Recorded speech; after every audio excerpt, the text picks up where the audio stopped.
Hey everybody, it's Peter, and this is the Subaru Crosstrek. Now this one happens to have a manual transmission, and whether you're interested in the manual transmission or not, I promise you I'm going to share a number of things about this vehicle that aren't shared in other videos, and a lot of it is going to have to do with the manual transmission differences between that and the automatic transmission. It's not just the transmission. There's safety systems and all-wheel drive systems that are actually different. So even though this is symmetrical all-wheel drive, we're going to talk about the key differences between this, and I think I'll probably go a little more in depth than some of the other videos. And I also want to show you a few other features on the Crosstrek in general that I think get left out of other videos, and frankly I think some salespeople of new Subarus don't even know about it. So I want to make sure I cover all that and more in this video when we do a complete review of this vehicle. And if you have questions, make sure you let me know, because I'm filming here at Jim Gilbert's Wheels and Deals, and they give me complete access to their entire product line. So if you have questions that I don't get to in this video, make sure you let me know in the comments, because I'll be able to answer your comments both in the comment section and in future videos. Let's get going with this review. All right, buckle up for a second. We're gonna go to nerd school with Peter here. This is the nerdy explanation of some of the technology in this car and how it differs from the automatic transmission. I think most people know, if you're searching for Subarus, that the EyeSight technology is not currently available with the manual transmission. That will change soon with Subaru, or at least that's the rumors that it will change soon. I'm gonna talk about why that's the case later in the video. Let's talk about the drivetrain here. Typical Subarus have symmetrical all-wheel drive. And what that means is the Boxer engine, which has a different orientation than an inline engine, basically, that all of its competitors use, that Boxer engine gives you a lower center of gravity than a traditional engine, and that allowed Subaru to raise their vehicles up while keeping them very fun to drive, because they have a fairly low center of gravity for what they are. So really, you have a raised ride height with a similar center of gravity as other cars that don't have a raised ride height.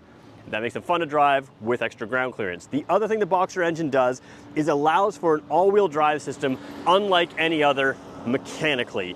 And what that means is they can create equal length drive shafts in the front, a single drive shaft to the rear, and equal length drive shafts to the rear wheels, and therefore they have symmetry. A lot of manufacturers will use electronic sensors to control wheel speeds in different types of situations. Subaru does that as well, but mechanically speaking, there is an advantage. On a vehicle that does not have symmetrical drive shafts, if you were to floor the gas engine and have no electronic intervention, the car would turn one way or the other, depending on the unequal length of the drive shafts. So this one has a mechanical advantage that you therefore don't need as much electronic intervention to give you great traction. That's kind of a brief overview. The biggest difference with the manual transmission's symmetrical all-wheel drive versus the automatic transmission's symmetrical all-wheel drive is that this is a constant 50-50 split front and rear. If you have an automatic Subaru, that power can move back and forth between the front and the rear. Now, there are advantages and disadvantages. The advantage to this is you always have the same amount of power each wheel, so you know what the traction, it's going to be very consistent. On a slippery surface like snow, this can be more fun. But if you're not into having fun and want to be safe on the snow, the ability to move your power around is probably a better advantage for you, and therefore you should go with the automatic. So there's a few other advantages, but let's say fun is the advantage of the manual, which also goes right down to the all-wheel drive system on Subaru, and less intervention from the driver, more computer intervention on the automatic, which allows the car to do the thinking for you on the automatic. So that's a big difference in the drivetrain between the manual. Let's go look at a couple other practical details, and then we'll talk about that safety with the EyeSight as we work our way into this vehicle. So taking a look at the back here, we are going to open the trunk and look at a couple things in there, but there's another little secret feature that I think most people don't talk about, and frankly I think some Subaru salespeople don't even know about. This has a keyless entry system. Now think about this vehicle and what it's used for. A lot of Subaru ads have kayaks on the roof, or a surfboard, or something like that, or mountain bikes, or anything like that. If you have a key for this vehicle, it is a nice little keyless entry key fob, and I think I hit a button there, oh well. Keyless entry key fob like this, and these are expensive if you lose them, and you don't want to get them wet, and there's a whole bunch of reasons that adventurers may not want to carry them with you. So, like a typical vehicle, there's a button underneath here which will open the trunk. We'll get to that in a second. But over here, there's another button there, just a single button. You can program that button to, on multiple taps, to create a keyless entry system, so you can lock your key in the car safely, come back to the car, and let's say you had this as like a keypad for like 1, 2, 3, 4. Tap it once, tap it 1, 2, tap it 1, 2, 3, tap it 1, 2, 3, 4, and you could open your tailgate. So you can set up that little button over here to give you a keyless entry system on your car. Super helpful, and most people don't even know it exists. And again, even if they did know it exists, they need to know whatever you've set it up to customize for yourself. So that exists on this car and totally fits the marketing of who this is for. Those outdoor adventures, if you're mountain biking, don't want to lose your keys, if you're kayaking, don't want to get them wet, this is a good system and it's there. So let's open the trunk, we'll talk about what's in here, we'll move the camera a little closer so you can take a look. So the Crosstrek, again, is basically a Subaru Impreza raised up. You've got a nice hatchback opening here, gives you a big opening, fold down seats you can fit your stuff in. This one has the nice little cargo blind, which is handy. You can take that out, fold down the seats and have a big square opening.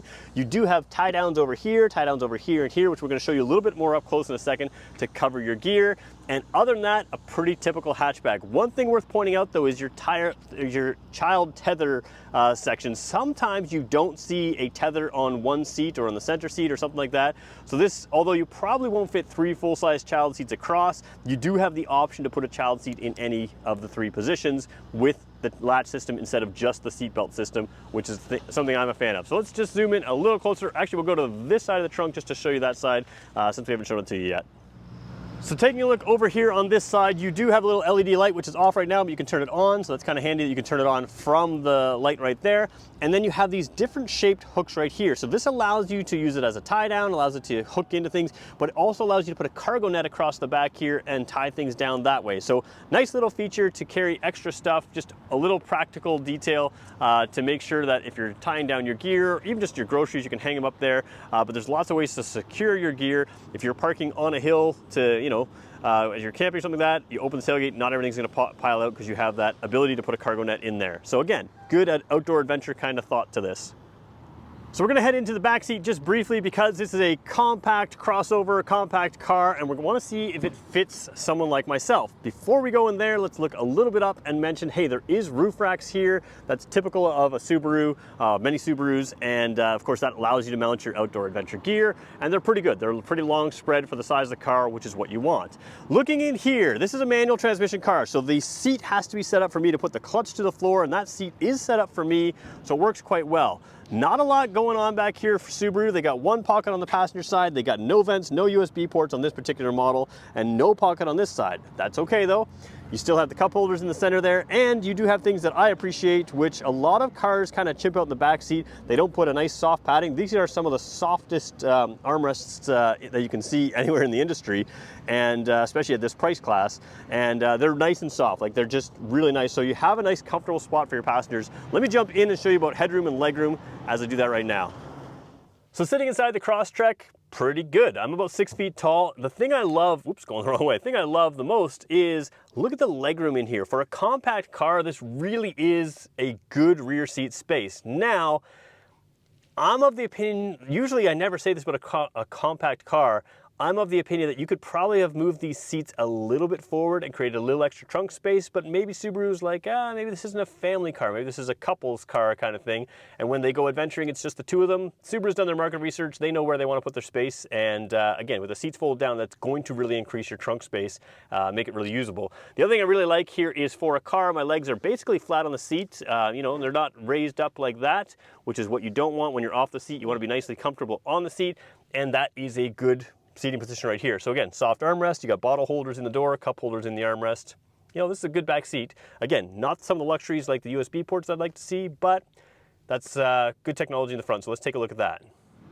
All right, before we jump in, let's talk about the key fob. We talked about it before, let's show it to you now. Simple Subaru key fob, decent size, decent shape, and they have a lock on top. The unlock is the Subaru logo, trunk unlock button. Again, it doesn't power tailgate or anything, and a panic button there, and that's about it.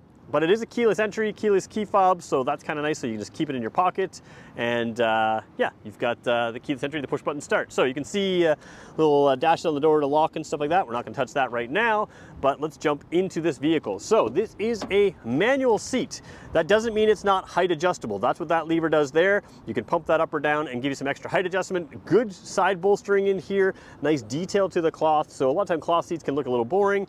This pattern isn't going to show up well on camera, but it does have some visual interest. The contrasting orange stitching, it just looks nice. The other thing is nice on the doors. You've got a little bit of contrast in color here. This is a cloth, this is a leather, or rubbery, vinyl-y, whatever.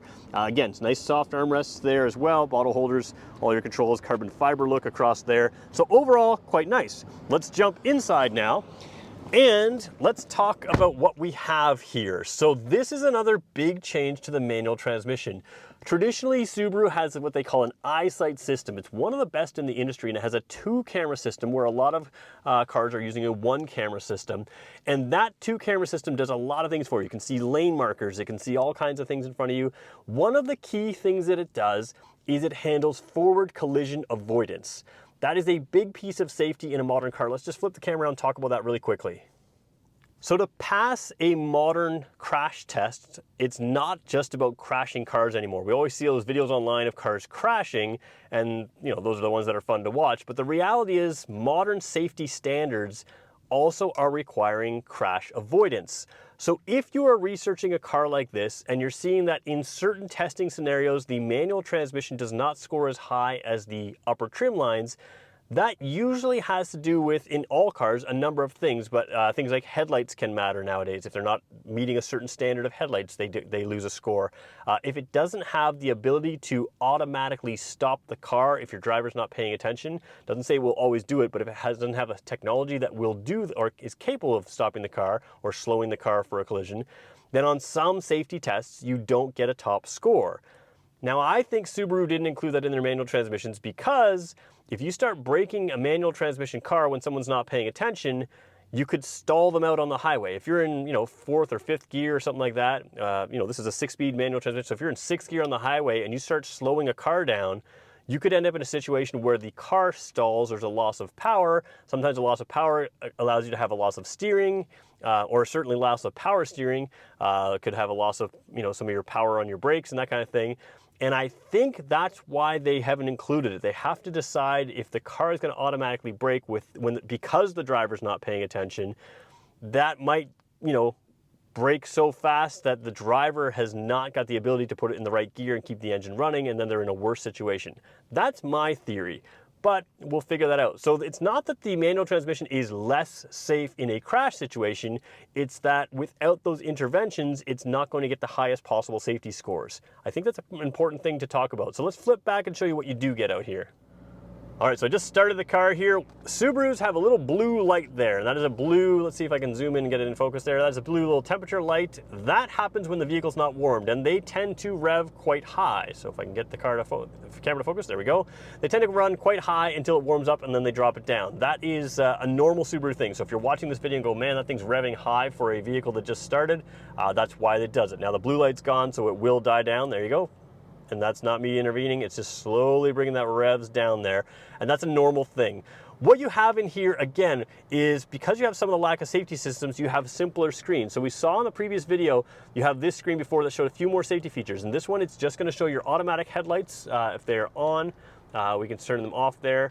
And there's on again. You can see that screen does change your display. When the green light is lit, you know that it's automatically coming on. So good features in there. And again, I have my foot on the brake. If you look over there, the brake of the car, foot off the brake. So this is a cool little display. And the Subaru's got really good interactive displays. Not a lot of manufacturers show everything that's going on. So briefly, what you have in the center, let's just go to like that. Center here, you have little controls down here, which are on your fingers that can control the center screen here. So lots of options in there. Again, ignore fuel efficiency. Anytime you're in a car that you see fuel efficiency ratings at a dealership, that is something that these dealership cars idle quite a bit, doing exactly the stuff that I'm doing right now. So you've got some displays in there you can see. Then you've got a big display up there, which also, if sometimes the camera doesn't read it right. You know how LED lights flicker in the, let's see if we can do this. There we go. Sometimes LED lights flicker. Same with screens. They can flicker on camera, but they don't flicker in real life. We can cycle through a number of options in here. It tells you exactly what's going on with your all-wheel drive system and your pitch and roll and that kind of thing. You've got normal water temperature, 46 for the oil temperature, 27 km/h average speed since it's been reset, I suppose. Outside temperatures on top right, climate systems up there. It's an automatic system. Keep coming down here, radio information. What's cool about the radio information is you can put radio information up there, and then on the radio you can put things like Android Auto. So lots of stuff down there. That's your screen right there. Let's scroll down again. Let's go wider angle. Let's go fully wide angle for a second. Coming down to this screen here, not as big a screen as in current Subarus, the largest ones, but still a very good screen system here. Lots of settings, other things, but again, you have your different apps here. So Android Auto and Apple CarPlay in this car, so that'll be a wired system. So again, you could put your navigation from your Android Auto and Apple CarPlay here and your radio information up there, and you'd have everything together. So good screen system here, a simple automatic climate control system here. It says auto there. You have all your adjustments right here, and of course the screen display for that is up there. So easy to do that. And then you have the piece that you want, manual transmission. Now, if you want a manual transmission, sometimes there's a manual transmission person out there that says, I don't want all the electronics as well. This one is manual transmission, equal 50-50 drive or power to the drivetrain. So again, no fancy electronics in the drive system like you would have the automatic, no CVT like Subaru does now, and none of the driver intervention stuff. So if you are a traditional person that wants a brand new car or very new car, but still wants to have some of those features that are harder to find nowadays, this one has that. And when I talk about brand new car, something like a heated steering wheel is really nice. You have that system right there.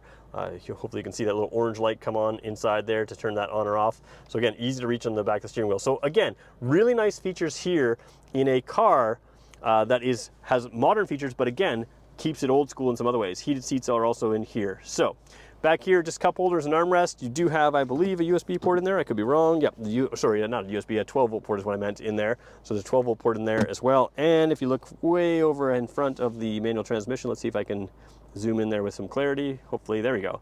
2 USB ports, an audio jack, and a 12-volt port there as well. So good information in here, but again, not fully the same as the automatic. One of the things I like about the Crosstrek, visibility is excellent. A lot of companies put their mirrors in this spot. You can see here I have better visibility because I don't have mirrors there. The pillars are small. It's hard to show you visibility in a car, but I can tell you right now, it is very good visibility.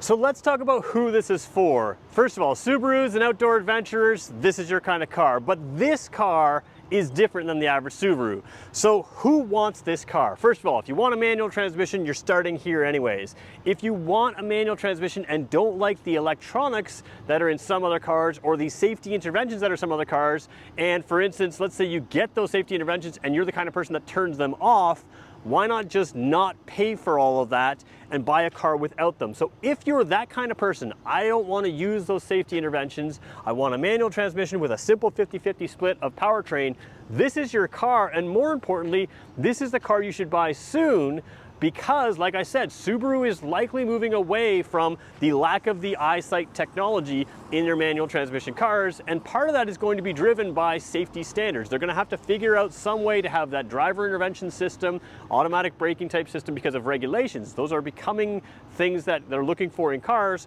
They're going to have to figure that out on a manual transmission car. So who wants this car? Someone who wants something that's fun to drive. That engine gives you a lower center of gravity, but the suspension gives you extra ground clearance. And that makes it fun to drive while still being able to go off the beaten trail, down dirt roads, rougher roads, that kind of thing. Somebody who wants to have some fun with that 50-50 split in the manual transmission in the winter, this thing's an absolute blast. It keeps you secure if you want to be secure, but it also allows you to play if you want to play.